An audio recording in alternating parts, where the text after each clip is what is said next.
The case of the Irish schools in Lowell is quite an interesting one, and it ties in with an early movement for compulsory schooling, that is to send all school-age children to public schools. The architect of this was somebody that most teachers are familiar with, and that's Horace Mann, considered really the father of the common school. Horace Mann was the first Secretary of Education in Massachusetts in 1839.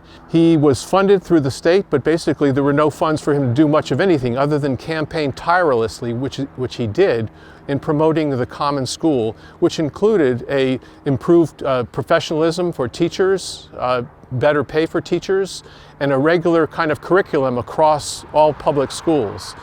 He was very close to the Reverend Theodore Edson in Lowell. Both men very much supported the compulsory schooling for school-aged children, and it was also tied to factory reform, in fact, to move children away from the factories and into the public schools. The schools in Lowell began actually when Lowell was just a town, and when it became a city, there were larger numbers of Irish living here.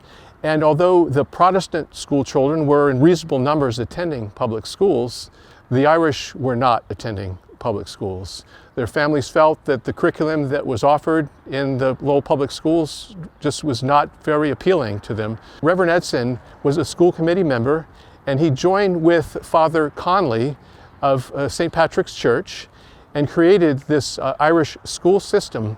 And this started in 1835. With the school committee's concurrence, school teachers from the Irish Catholic community were hired. There were 3 women and 4 males hired to teach in these Irish schools. Father Conley also suggested particular books and curriculum for the Irish school children.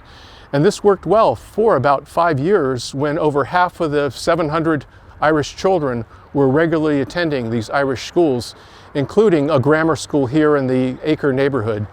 However, this compact between the school committee and St. Patrick's Church broke down in 1845, and it's interesting to kind of understand the dynamic behind that breakdown. What do you know about this change in the Irish school system? Well, the Irish in education really have this dilemma going on.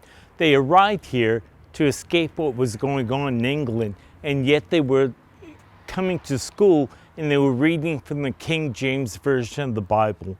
So a lot of Irish children were not going to school. As Gray mentioned, with Conley, Father Conley and Father McCool, the Irish started small schools in the basement of the church. They tried that for a while, it didn't work. And then that agreement that Gray mentioned between the city and the church worked out pretty well.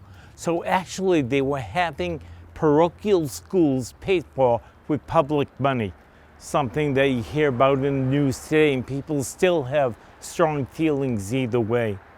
But that relationship did break down. Father McDermott comes to Lowell.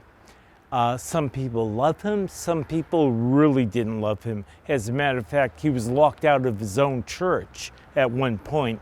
Father McDermott, whether it was power or religion, don't know, but he actually stands up in the pulpit and he says to the crowd that the teachers that are in the crowd are being immoral of some type.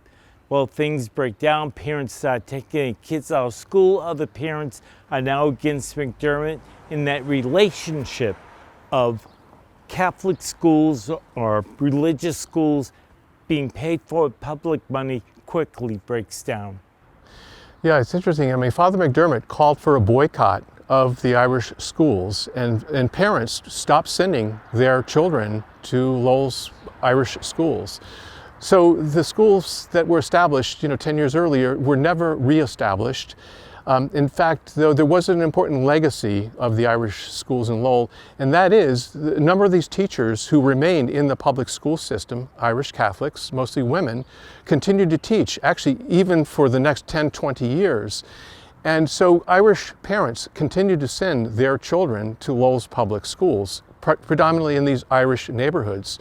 And in some ways, it forestalled in Lowell, unlike other cities, the advent of parochial schools, because parents felt that these public schools in neighborhoods like the Acre were working perfectly well. So again, there was a long legacy of Irish children attending Lowell's public schools, as well as Irish Catholic teachers teaching in the public schools. You brought up that point about the teachers.